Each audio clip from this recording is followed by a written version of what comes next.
Estamos seguros que muchas personas han llegado a la conclusión de que nos equivocamos cuando dijimos que la vida de Jacob había cambiado en Peniel.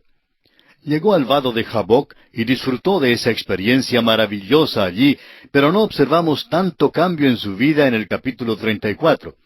Eso es verdad, y sin embargo hubo un cambio que tuvo lugar en Peniel. Quizá no lo llamamos una crisis, porque tememos que esta cuestión de una experiencia crítica haya sido exagerada por muchos. En efecto, pensamos que hay muchos que creen que si no han tenido una segunda experiencia, no han tenido nada.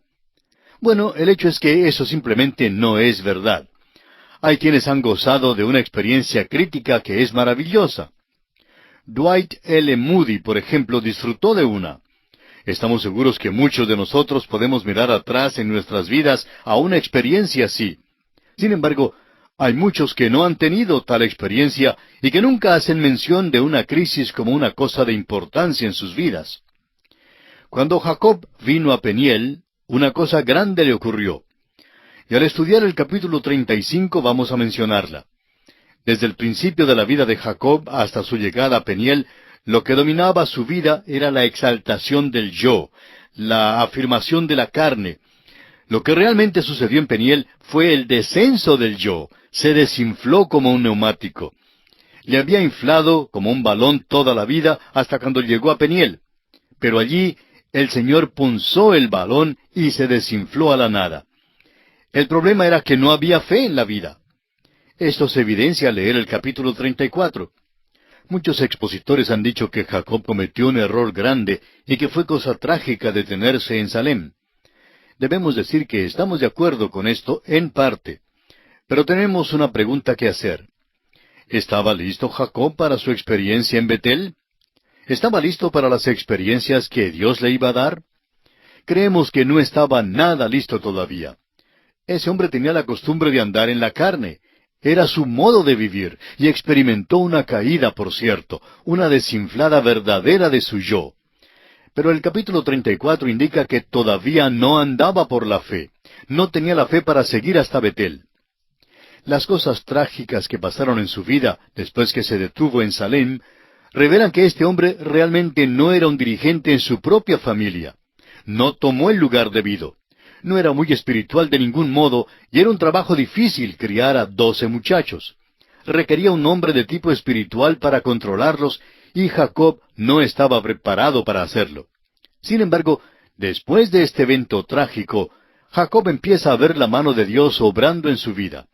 Y ahora hace la decisión que debió haber hecho antes de pasar esto. Revela que dentro de la familia estaba sucediendo algo que ciertamente era trágico. La tragedia en Siquem es que tan pronto como Esaú se hubo despedido de él y viajó a su casa, Jacob llevó a su familia hasta Salem. Fue una mudanza trágica. Jacob todavía dependía de sus propias mañas.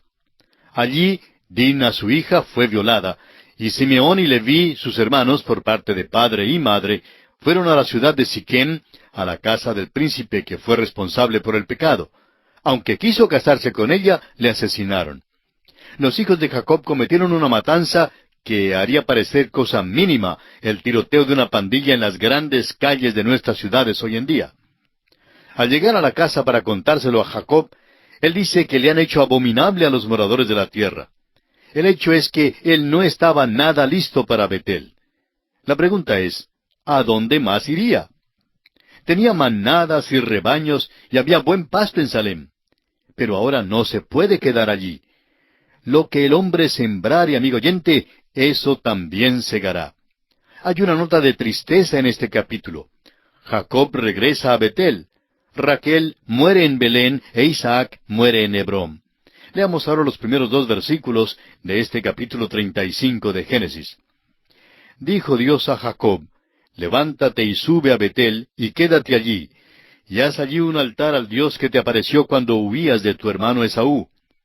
Entonces Jacob dijo a su familia y a todos los que con él estaban, quitad los dioses ajenos que hay entre vosotros, y limpiaos y mudad vuestros vestidos. Dios llama a Jacob para que regrese a Betel. Después de su experiencia trágica en Siquem, está dispuesto a ir. Aún después de Peniel, no tenía la fe necesaria para seguir antes de aquella experiencia. Ahora note usted que comienza a tomar la dirección como debiera haberlo hecho de su propia familia. Les manda en primer lugar a que quiten los dioses ajenos. Esto casi nos horroriza. Usted recordará que cuando Jacob huyó con Raquel y Lea, que Raquel había robado los dioses de la familia sin ser vista. Puso esos pequeños ídolos en una albarda del camello y se sentó sobre ellos. Aquel equipaje viajó en camello, pero ella simplemente montó y se sentó para proteger los ídolos de Jacob. Él no sabía en aquel día que ella los había robado, y por tanto fue sincero cuando le dijo a Labán que los ídolos no estaban por ninguna parte en su compañía. Esa es sin duda la única vez hasta aquel momento que Jacob dijo la verdad. Realmente no sabía que estaban allí. Más adelante debe haber descubierto que ella los había robado. Jacob conocía al Dios vivo y verdadero. Después de todo, Dios le había llamado. Uno pensaría que cuando supo de los ídolos falsos, se iba a deshacer de ellos, pero no lo hizo. Y encontramos a toda la familia adorando estos ídolos. Ahora, por primera vez, empieza a tomar la dirección y el mando de su familia y les insiste, les ordena que quiten esos dioses falsos, esos dioses ajenos. Deben quitar lo que es malo. Amigo oyente, hay demasiadas personas hoy día que están sirviendo a los dioses ajenos durante los 6 días de la semana, y luego, el domingo, tratan de servir al Señor. Luego se extrañan que el servicio en la iglesia el domingo no sea una experiencia conmovedora para ellos. Amigo oyente, es que es necesario quitar esos dioses ajenos. No sabemos cuál pueda ser el caso suyo. Para muchos, el dios ajeno es la codicia. Hay muchos negociantes cristianos que tratan de conseguir cada día más dinero. Se dedican más a buscar el dinero que servir al Señor. Tales personas se preguntan qué es lo que hay de malo en su vida espiritual. Amigo oyente, si usted vuelve hasta Betel, donde encontró a Dios en el principio, pues debe quitar esas cosas que son malas. Luego Jacob les manda a limpiarse. Para el creyente hoy día eso significa una confesión de los pecados. Hay que tratar con el pecado en la vida. Uno no puede llegar a adorar a Dios los domingos e ignorar el pecado de la semana anterior. Todos nos bañamos físicamente y nos ponemos desodorante. Sin embargo, tratamos de acercarnos a Dios con la vida sucia porque no nos hemos limpiado por medio de la confesión de nuestros pecados. El apóstol Juan en su primera carta, capítulo 1, versículo 9, dice, «Si confesamos nuestros pecados, Él es fiel y justo para perdonar nuestros pecados y limpiarnos de toda maldad». Amigo oyente, Él perdonará, pero antes de eso, debe haber una confesión. Jacob les manda que se cambien los vestidos, que se quiten los vestidos viejos. Los vestidos en la Escritura hablan de hábitos. Hablamos, por ejemplo, de un jinete que tiene un hábito de montar, o de un jugador de fútbol que tiene un uniforme. Ese es el hábito que ellos usan. El vestido del Hijo de Dios debe reflejar de alguna manera quién es Él y a quién pertenece. Amigo oyente, ¿lleva usted el vestido del Señor? ¿Se le puede detectar como un poquito diferente en su vecindario, o en el trabajo, o en la escuela? ¿Es diferente su vida? Usted está usando un hábito. El día en que Jacob volvió a Betel, empezó a vivir para Dios. Hasta entonces creemos que no vivía para Él. Volvámonos también nosotros hasta Betel. Eso es lo que debemos hacer. Sigamos adelante ahora. Leamos el versículo 3 de Génesis capítulo 35. «Y levantémonos y subamos a Betel, y haré allí altar al Dios que me respondió en el día de mi angustia, y ha estado conmigo en el camino que he andado». Job edifica un altar, gracias a Dios por eso. Tendrá un testimonio para Dios ahora. ¿Recuerda cuando huyó de su casa siendo joven, sintiendo nostalgia y a solas, y cómo llegó hasta Betel, y Dios había sido fiel para con él? Dios le había prometido su fidelidad. Ahora los años han pasado, y Dios continúa siendo fiel para con él. Dios le ordena volver a Betel, al lugar donde comenzó Jacob. Y es allí donde debe empezar. Opinamos que muchos hoy día deben reconocer que los años que pasamos viviendo una vida cristiana desaseada es una pérdida de tiempo, una pérdida absoluta. Recuerde que Dios llamó a los hijos de Israel y les mandó a entrar en la tierra, y no entraron. Vagaron por 40 años. Luego Dios apareció a Josué y le mandó a llevarlos a la tierra. Ellos perdieron 40 años. ¿Cuántas personas hoy en día pierden sus vidas aún siendo cristianos? Tenemos lecciones espirituales muy grandes aquí. Y se nos relatan porque algunos de nosotros somos también como Jacob. Y por eso las lecciones son tan pertinentes para nosotros hoy en día. Gracias a Dios que dice que es el Dios de Jacob. Si es el Dios de Jacob, entonces será también el Dios mío y el Dios suyo, amigo oyente. Es maravilloso. Este, pues, es un capítulo que nos anima mucho. Leamos ahora el versículo 4. Así dieron a Jacob todos los dioses ajenos que había en poder de ellos, y los zarcillos que estaban en sus orejas, y Jacob los escondió debajo de una encina que estaba junto a Siquem. Notamos aquí que en realidad está dispuesto a tomar el liderazgo en su hogar. Y vamos a hacer una pausa un momento para decir que los zarcillos eran asociados con la adoración en aquel día. Los zarcillos les identificaba como idólatras y por eso se los quita. Jacob los quita y no los guarda, los entierra, los esconde. Deben ser quitados por completo porque debe haber una nueva vida para ellos. Leamos ahora los versículos 5 al 8 de este capítulo 35 de Génesis. Y salieron y el terror de Dios estuvo sobre las ciudades que había en sus alrededores, y no persiguieron a los hijos de Jacob. Y llegó Jacob a Luz, que está en tierra de Canaán, esta es Betel, él y todo el pueblo que con él estaba. Y edificó allí un altar y llamó al lugar El Betel, porque allí le había aparecido Dios cuando huía de su hermano. Entonces murió Débora, ama de Rebeca, y fue sepultada al pie de Betel, debajo de una encina, la cual fue llamada Alon Bacut. Usted recordará que Betel es el nombre que Jacob había puesto al lugar la primera vez que estuvo allí. Hay un detalle incidental muy interesante aquí. Siendo que Débora estaba con Jacob en esta vez, podemos asumir que Rebeca, la madre de Jacob, ya había muerto. De otro modo, ella estaría con él también. Pobre Jacob, nunca más volvió a ver a su madre viva. Pero esto no es tan trágico como el hecho de que Rebeca nunca jamás volvió a ver a Jacob en vida. Usted recordará que lo había enviado a la casa del tío Labán por un corto tiempo. El entierro de Débora, pues, significa que cuando murió Rebeca, ella había llegado trayendo la noticia a Jacob y luego se quedó con él. Ahora muere el ama. Dios ha procurado durante todos estos años tratar directamente con este hombre. Ahora Dios empieza donde le encontró cuando llegó a Betel siendo joven. Años perdidos. Los años que pasó allá con el tío Labán fueron por muchos aspectos años perdidos. Leamos ahora los versículos 9 hasta el 15 de Génesis, capítulo 35. Apareció otra vez Dios a Jacob cuando había vuelto de Padán Aram y le bendijo. Y le dijo Dios, tu nombre es Jacob. No se llamará más tu nombre Jacob, sino Israel será tu nombre. Y llamó su nombre Israel. También le dijo Dios, yo soy el Dios omnipotente. Crece y multiplícate. Una nación y conjunto de naciones procederán de ti, y reyes saldrán de tus lomos. La tierra que he dado a Abraham y a Isaac, la daré a ti y a tu descendencia después de ti daré la tierra. Y se fue de él Dios del lugar en donde había hablado con él. Y Jacob erigió una señal en el lugar donde había hablado con él, una señal de piedra, y derramó sobre ella libación, y echó sobre ella aceite. Y llamó Jacob el nombre de aquel lugar donde Dios había hablado con él, Betel. El Señor considera importante esa propiedad porque esta es la tercera vez que promete dársela. Primero la promesa fue dada a Abraham, luego a Isaac y ahora a Jacob. Y el Señor tuvo que decirlo 2 y 3 veces a cada uno de estos hombres. Tenemos aquí la primera mención de una libación.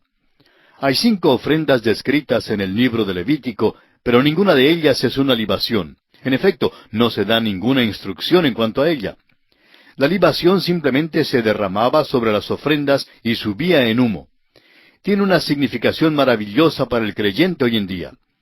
El apóstol Pablo dijo a los cristianos de Filipos que quería que su vida fuera derramada así como una libación.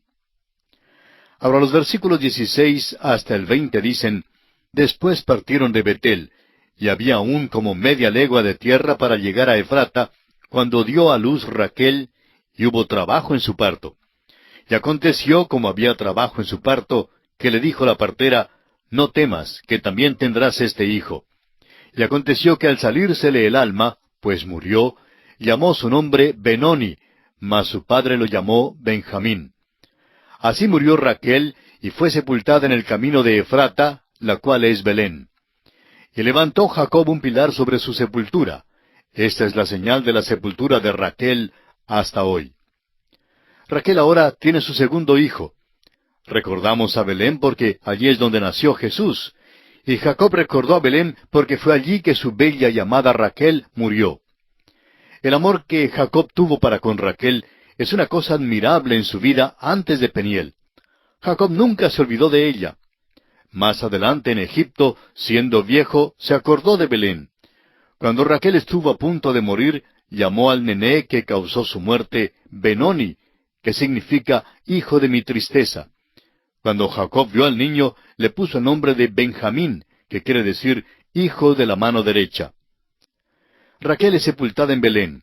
La tumba todavía estaba allí en los días cuando se escribió el libro de Génesis, y todavía está allí hoy en día. Raquel fue algo admirable en la vida de Jacob, aun en aquellos años en Padán Aram, los cuales se consideran terribles en muchos aspectos.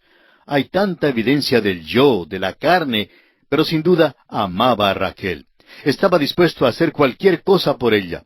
Se dedicó por completo a ella. Por ejemplo, le permitió guardar aquellos ídolos que había robado de su padre. No creemos que los hubiera dejado guardar a Lea, pero le dio a Raquel cuando ella pidió. La amó verdaderamente. Raquel dio a Jacob su hijo José, y luego dio su vida en el nacimiento de su hijo Benjamín, y esto le causó gran dolor.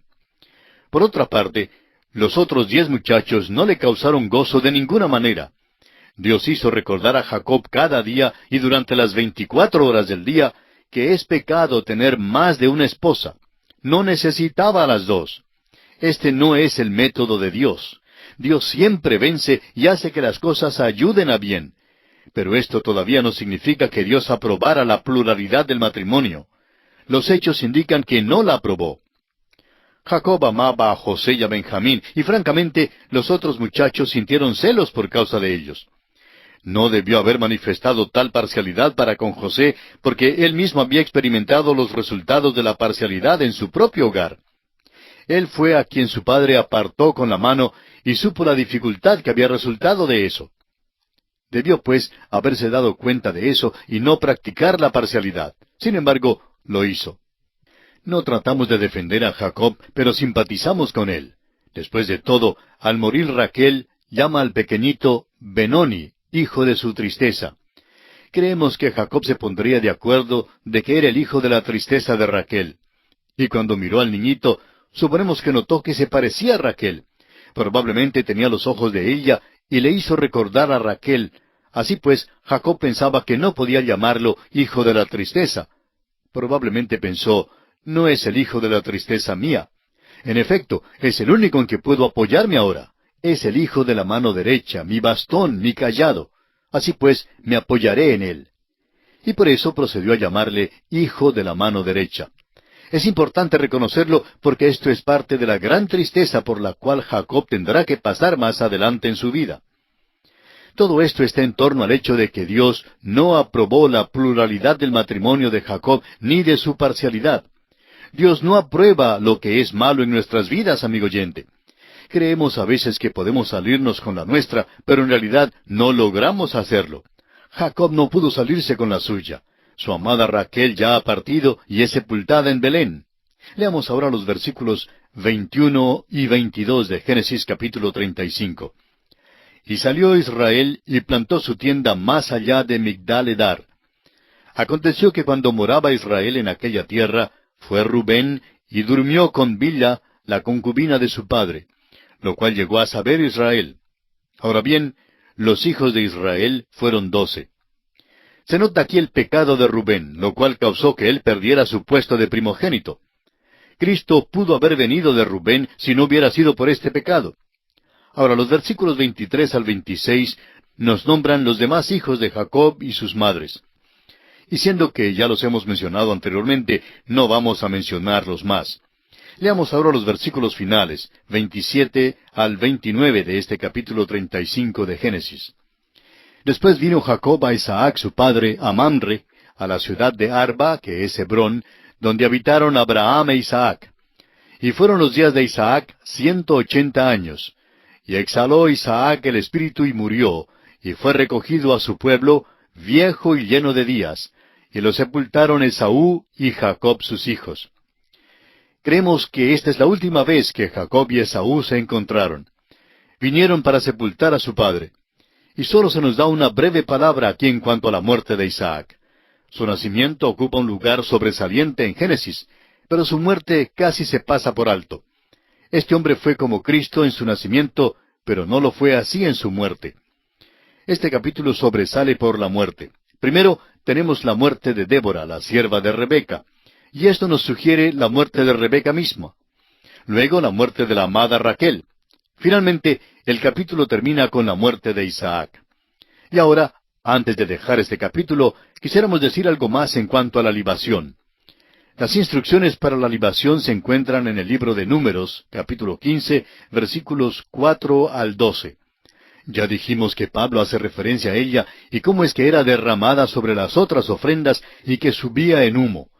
Es un cuadro del creyente que ofrece su vida en sacrificio y servicio sobre la base del sacrificio de Cristo. El servicio de los creyentes es simplemente una libación derramada sobre el sacrificio de Cristo. El servicio del cristiano no se ve, pero en cambio se ve a Cristo. Pablo dijo en el capítulo 2, versículo 17 de su carta a los Filipenses, «Y aunque sea derramado en libación sobre el sacrificio y servicio de vuestra fe, me gozo y regocijo con todos vosotros».